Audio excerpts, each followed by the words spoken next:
बोलो जयकारा बोल मेरे श्री गुरु महाराज की जय। श्री सद्गुरुदेव भगवान की जय। गुरुमुखो प्रातः श्री श्री 108 श्री सद्गुरुदेव जी श्री दूसरी पातशाही जी महाराज संत आश्रम चकोड़ी में विराजमान थे। एक बार श्री पवित्र वचन हुए कि उस सेवक और गुरुमुख की भक्ति उत्तम व श्रेष्ठ है जो गुरु दरबार की सेवा करते करते अंतिम क्षण तक सद्गुरु के चरणों में निभा जाए। यह मन व माया तो इस जीव को सदैव भरमाती रहते हैं। यदि यह जीव मन माया के धोखे में आकर अपने कर्तव्य पालन को पीठ दे बैठा तो उसकी बड़ी भारी हानि हो सकती है। उदाहरणतया एक बार की बात है, एक किसान फसल बोते समय कितनी बड़ी मेहनत करे, पूरा वर्ष कठोर श्रम में लगा रहे, परंतु फसल के पक जाने पर यदि वह चिड़िया आदि पक्षियों से उसकी रक्षा न करे अथवा सावधान होकर खेत पर जाकर पहरा न दे तो पक्षी उसकी उपेक्षा का लाभ उठाकर संपूर्ण पैदावार को नष्ट कर देंगे। इस प्रकार उस किसान का सब परिश्रम निरर्थक चला जाएगा। या जैसे एक बालक पूरे वर्ष भर पढ़ाई में अच्छी तरह मेहनत भी करे किंतु परीक्षा के निकट आने पर वह अपनी लापरवाही से परीक्षा में असफल हो जाए तो उस बालक के दिल पर क्या गुजरेगी। जिस प्रकार किसान व बालक का परिश्रम व्यर्थ चला गया, इसी प्रकार उस सेवक की जिसको मन व मन के दूसरे साथी काम क्रोध आदि बहकाकर सेवक धर्म से विमुख कर दे तो उसकी भी हुई सब साधना विफल और निष्फल हो चली जाएगी। सेवक को मन में माया के चंगुल में फंसने से सदैव बचना चाहिए और अंतिम श्वासों तक सद्गुरु के दर पर एकचित होकर पड़ा रहे एवं सेवा में लगा रहे। ऐसा दृढ़ निश्चय रखने वाला सेवक अंत में सद्गुरु की प्रसन्नता का पात्र बन जाएगा। इसी का नाम ही वास्तविक अर्थों में गुरुमुखता है।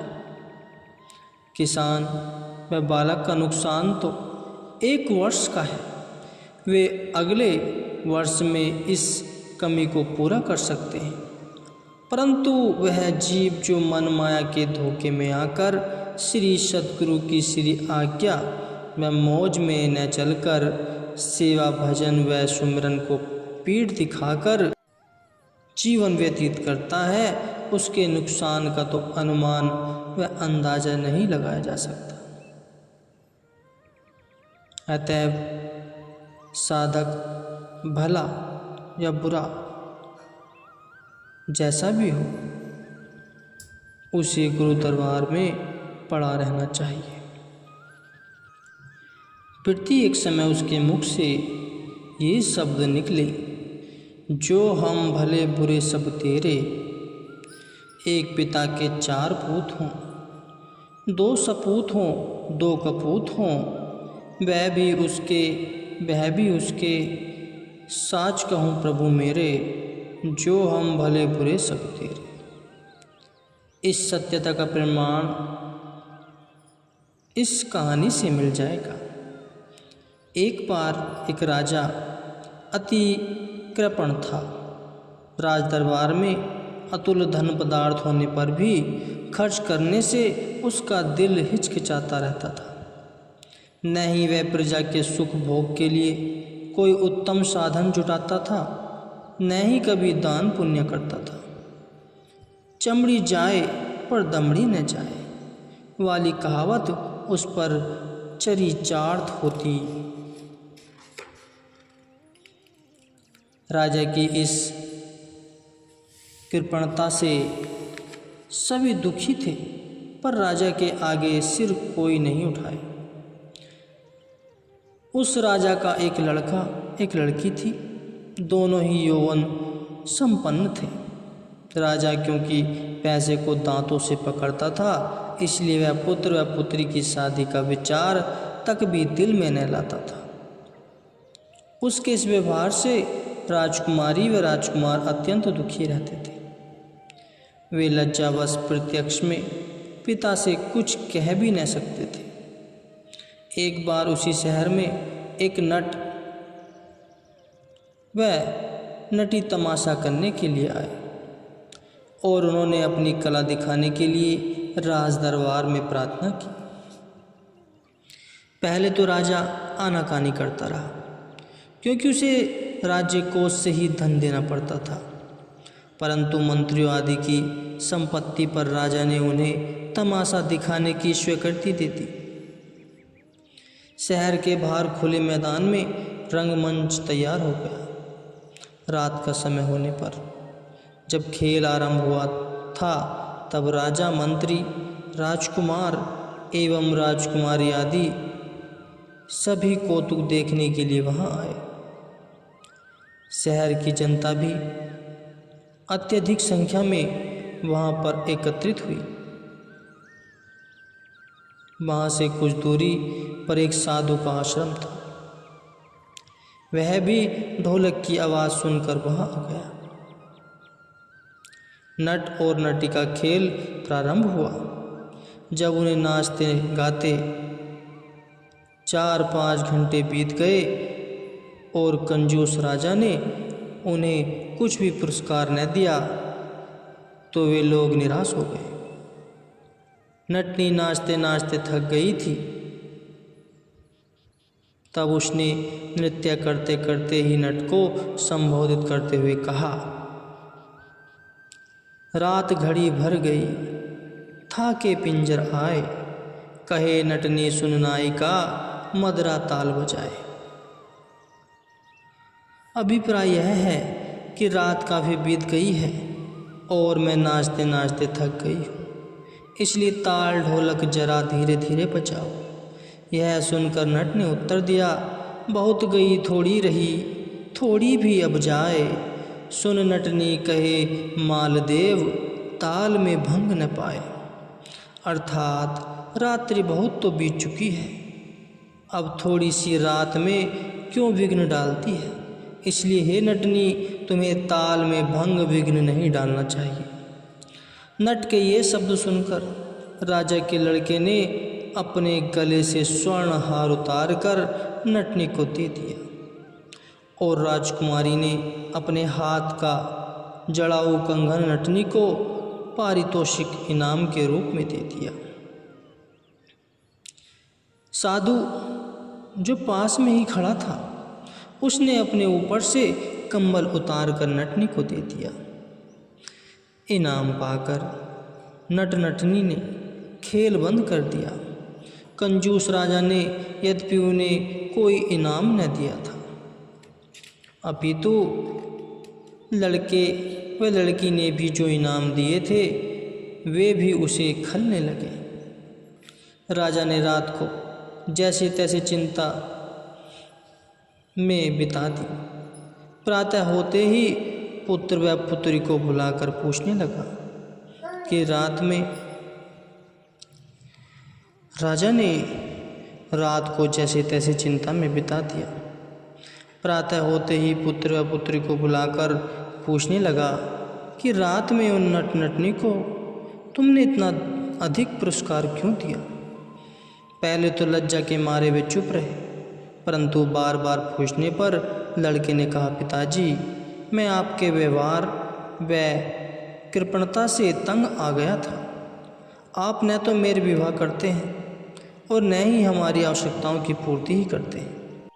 अब मैंने विवश होकर आज ही रात को आपको मारने की योजना बनाई थी, परंतु नट के इन वाक्यों ने मेरे उस विचार को बदल डाला है, जिससे आपके प्राण भी बच गए।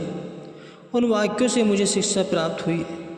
बहुत गुजर गई है, अब ताल में भंग न पाए। इसी कारण मैंने नटनी को अपना हार पारितोषिक रूप में दे दिया है। राजा लड़के का उत्तर सुनकर आश्चर्यचकित हुआ। अब राजा ने पुत्री से पूछा कि तेरा नटनी को स्वर्ण कंगन देने का क्या प्रयोजन था? लड़की ने लज्जावश आंखें झुका ली। पिताजी के द्वारा पूछने पर लड़की ने कहा, पिताजी मैं क्या कहूँ, मुझे कहना तो नहीं चाहिए, परंतु आपके बार बार पूछने पर मुझे बताना ही पड़ा। मैं अब युवावस्था में आ गई हूँ, परंतु आपको मेरी कोई चिंता नहीं है। अतः विवश होकर मैंने मंत्री के लड़के के साथ आज रात को यहाँ से चले जाने का निश्चय किया था, लेकिन नट के ज्ञान भरे वाक्य ने बहुत गई थोड़ी रही, थोड़ी भी अब जाए मेरी आंखें खोल दी। अतः मैंने इन वाक्यों को हृदय में बसा लिया और सोचा कि आपकी इस क्रूरता कीर्ति न हो और अपकीर्ति न हो। मैंने जाने का विचार त्याग दिया। इस अच्छी शिक्षा के कारण मैंने नटनी को अपना स्वर्ण कंगन इनाम में दे दिया। अपने लड़के व लड़की की बात सुनकर राजा के आश्चर्य की सीमा न रही। राजा ने दिल में सोचा कि उस साधु ने भी तो नटनी को कंबल दिया था, उसे भी क्या कारण पूछना चाहिए। राजा ने नौकर को भेजकर साधु को बुलवाया। साधु के आने पर राजा ने साधु से नटनी को कंबल देने का कारण पूछा। तब उस साधु ने उत्तर दिया कि राजन, बहुत समय पूर्व मैंने संसार के दुखों से दुखी होकर, संबंधियों के स्वार्थ में व्यवहार से तंग आकर, रिश्ते नातों से विरक्त हो, उनसे उदासीन होकर गृह त्याग कर संन्यास ले लिया था। आपके शहर के बाहर कुटिया बनाकर भगवत भजन ध्यान आदि किया करता था। इस तरह साधना करते करते कई वर्ष बीत गए। अब कुछ समय से यह मन, जो जन्मों जन्मों से जीव का शत्रु है, इसने मेरे ऊपर अपना प्रभाव डालना शुरू कर दिया। मन के धोखे में आकर परित्याग किए हुए संसार के श्रृंग भंगुर सुख एवं माया के झिलमिलाते लुभावने रंग फिर से मेरे आँखों के समक्ष नाचने लगे। अतः कई दिनों से मन के साथ मेरा युद्ध चल रहा है। तुलसी रण में झुलसना, घड़ी एक का काम, नित उठ मन से जूझना, बिन खांडे संग्राम। मैं अपनी इस अवस्था से परेशान था। मन मुझे फिर भी संसार की दलदल में फंसने का भरसक प्रयत्न कर रहा था। आज नट नटनी के शिक्षाप्रद वाक्य से मुझे अत्यधिक लाभ हुआ है कि ताल में भंग न पाए। इसी उपदेश को श्रवण करने से मैंने मन को परास्त कर दिया और पुनः भजनाभ्यास व ईश्वर प्राप्ति के साधन में जुटे रहने का दृढ़ निश्चय कर लिया है। मेरे पास सिवाय कम्बल के और कोई धन पदार्थ न था, इसलिए अपना कम्बल ही मैंने उसे इनाम में दे दिया। इन तीनों की बातें सुनकर राजा के मन पर बहुत चोट लगी। तब राजा ने नट नटनी को बुलाकर उन्हें बहुत सा पुरस्कार दिया और लड़की का विवाह करके अपना राजपाट पुत्र को सौंप दिया। राजा के मन पर भी अब तीव्र वैराग्य उत्पन्न हो चुका था, इसलिए राजकाज व घर गृहस्थी को त्याग कर राजा ने संत पुरुषों की शरण ग्रहण की उसने नाम की दीक्षा लेकर भजनाभ्यास द्वारा ईश्वर प्राप्ति के लिए जंगल की ओर चल दिया। तात्पर्य यह है, घटी बढ़ी कुछ नज़र में आए न ज्ञान विचार, जब तरंग उसकी उठे ज्यों सलिता धंधकार। अर्थात मन रूपी इस नदी में सदैव मायावी कामनाओं की वीचियाँ लहरें उठती रहती हैं। जो जीव इन तरंगों के भंवर में आ जाता है तो उनकी ज्ञान व विवेक वाली बुद्धि सब नष्ट हो जाती है, जिससे उसे अपना लाभ हानि कुछ नहीं सूझ पाता।